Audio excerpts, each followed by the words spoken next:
Salut à tous, c'est Antouf. Dans ce troisième épisode de Nostalgie 2010, rallumez l'ordi de vos parents, on va se replonger dans nos creepypastas. Générique. I'll carry you home tonight. We are young, so let's set the world on fire. We can burn brighter than the sun.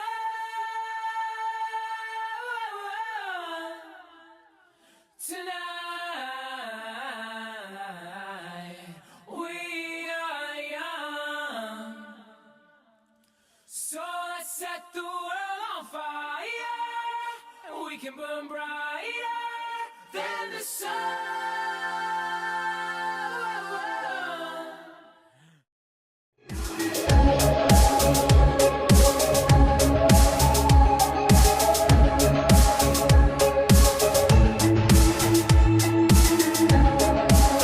Déjà, c'est quoi déjà une creepypasta? Une creepypasta, c'est simplement une légende urbaine propagée par internet, déclinée sous plusieurs formes: vidéo, image, texte, image avec texte, vidéo avec texte, texte avec texte, bref, une histoire racontée avec des images, postée surtout sur les forums. Et donc, on va commencer par un gros classique, le Slenderman. On vous présente plus le Slenderman, le bonhomme grand sans visage qui est apparu la première fois sur le forum Something Awful en 2009. Il a été créé par Eric Knudsen, surnommé Victor Surge, qui habitait à l'époque à Nagasaki. Oui, le Slenderman vient de Nagasaki. Il est dépeint comme un monstre tapi dans l'ombre sur de vieilles photos qui, j'avoue, sont bien faites. Il serait inspiré de plusieurs créatures, surtout venues du folklore allemand, comme lui, ou le Der Ritter, voire le croque-mitaine, le Nopearabo japonais, ou encore le Wendigo.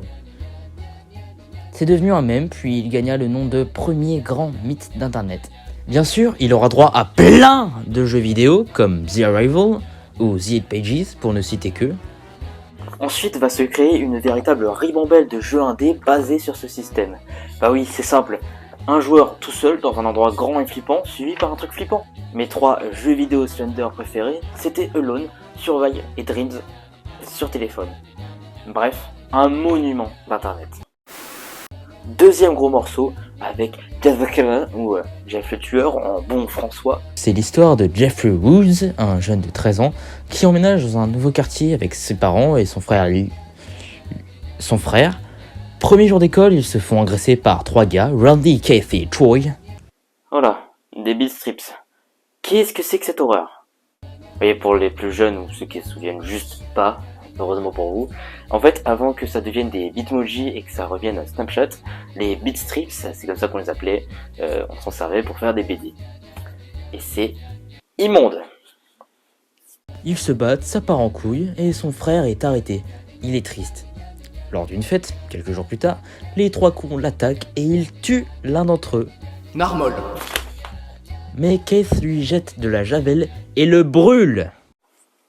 Attends, c'est qui le psychopathe? Il se réveille à l'hôpital cramé, mais il aime son visage et rentre chez lui. La nuit, sa mère le surprend en train de se tailler un sourire avec un couteau. Et donc il zigouille toute sa famille, puis se lance dans une série de meurtres en série.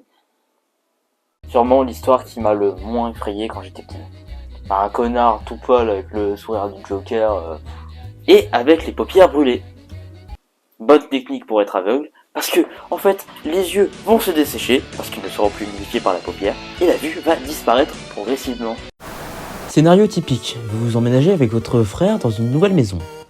Une semaine plus tard, vous vous réveillez avec une entaille sur la joue. Chez le médecin, vous découvrez que votre rein a été enlevé chirurgicalement. La même nuit, vous vous réveillez face à ça. Un homme chelou, avec un masque bleu, aux yeux noirs, avec du mazout qui en coule. Attaqué par le truc, vous fuyez dans les bois, où vous vous cognez et perdez connaissance. À l'hôpital, vous apprenez la mort de votre frère. De retour chez vous, vous trouvez un drôle de truc. Un rein à moitié mangé. Cette histoire, c'est l'histoire de Eyeless Jack, ou Jacques sans yeux en bon François, apparu la première fois avec cette image le 7 juin 2010 par un certain Arnon sur 4chan. À la base un Nightmare Fuel. Fuel. Rapport avec le mazout. Donc, juste une image flippante. L'histoire, quant à elle, date du 25 février 2012. En février 2020, un utilisateur Twitter appelé Cachet a révélé être l'auteur de l'image qu'il avait créée pour un ami. Fan de jeux vidéo rétro, vous vous rachetez Zelda Majora's Mask sur Nintendo 64 lors d'un vide-grenier chez un vieux chelou. Mais il y a déjà une sauvegarde, Ben. C'est bizarre. Vous y jouez, mais le jeu est plein de bugs, de textes chelous, de musique corrompue, et les PNJ vous menacent. Vous supprimez la sauvegarde, mais elle revient. De plus en plus bizarre, la statue de Link apparaît toujours de sorte à vous regarder dans les yeux. Cette histoire, c'est l'ARG Ben Drowned, créé par Alexander Hall, surnommé Gédus Sable. JD. Son premier projet d'horreur qui s'est fini le 31 octobre 2020, avec plusieurs arcs qui parlent même de secte et d'apocalypse. Ah, je vois que la Nintendo 64 c'est pas votre truc. C'est pas grave, vous pouvez toujours vous faire un bon vieux Minecraft. Vous jouez à Minecraft, vous explorez un monde de cubes aux possibilités infinies, mais vous êtes seul. Bizarre, vous trouvez des tunnels creusés, des pyramides, des arbres sans feuilles, voire des salles souterraines complexes.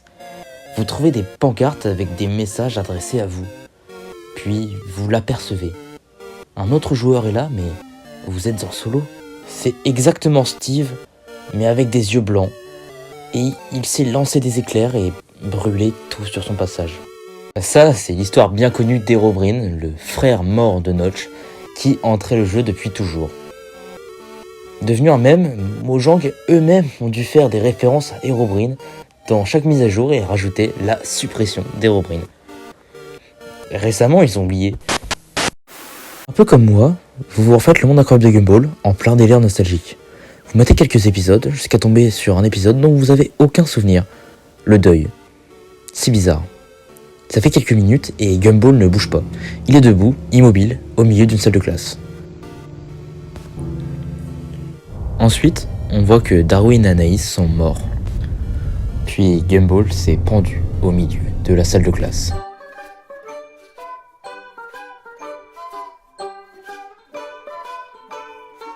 Ça, c'est la creepypasta de l'épisode perdu de Gumball, que vous avez sûrement déjà vu passer sous le nom de The Grieving, qui aura sa référence dans la série elle-même. Et d'ailleurs, pas mal de créateurs indépendants ont pu créer leur propre version. La plus récente est vraiment la plus excellente personnellement. Elle donne vraiment une vibe creepy qui est géniale.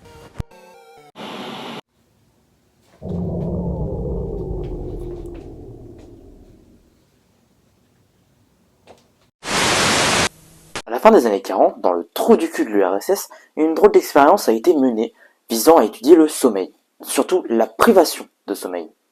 Plusieurs détenus ont été...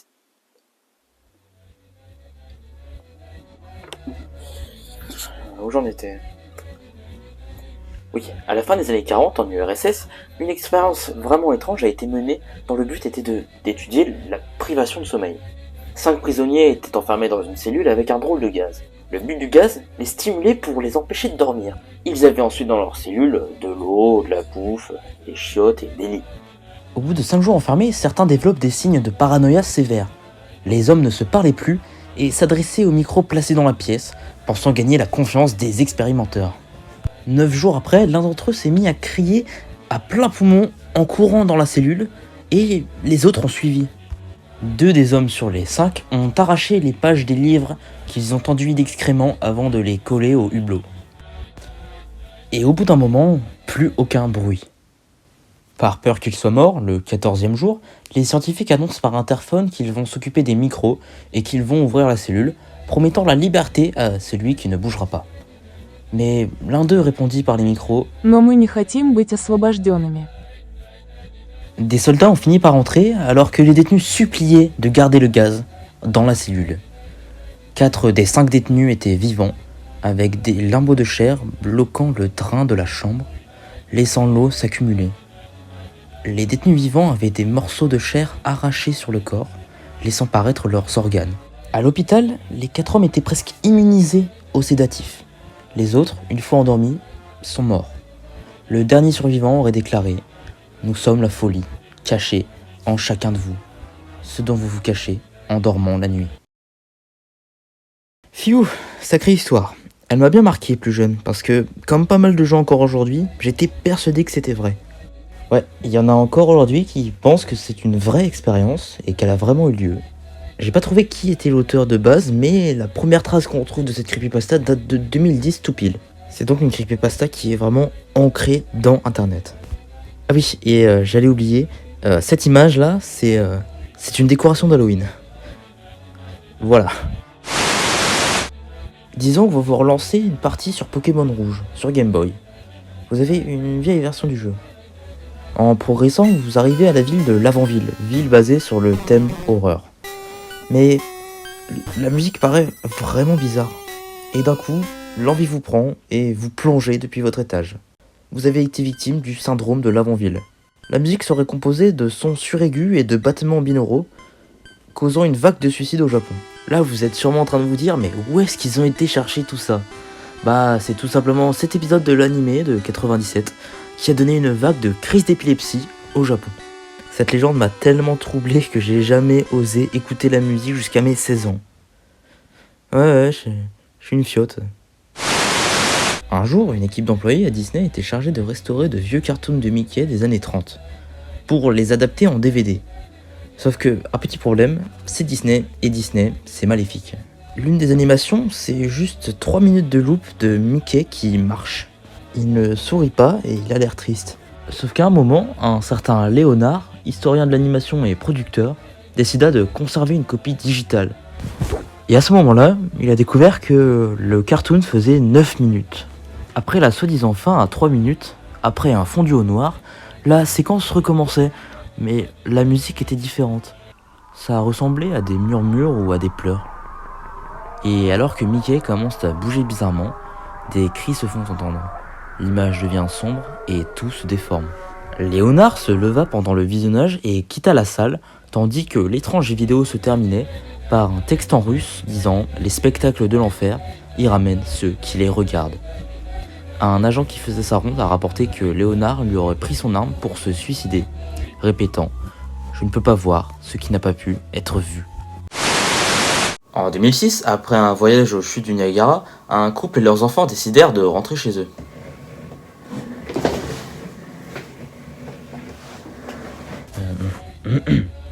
En 2006, après un voyage aux chutes du Niagara, un couple et leurs enfants décidèrent de rentrer chez eux la nuit pour dormir.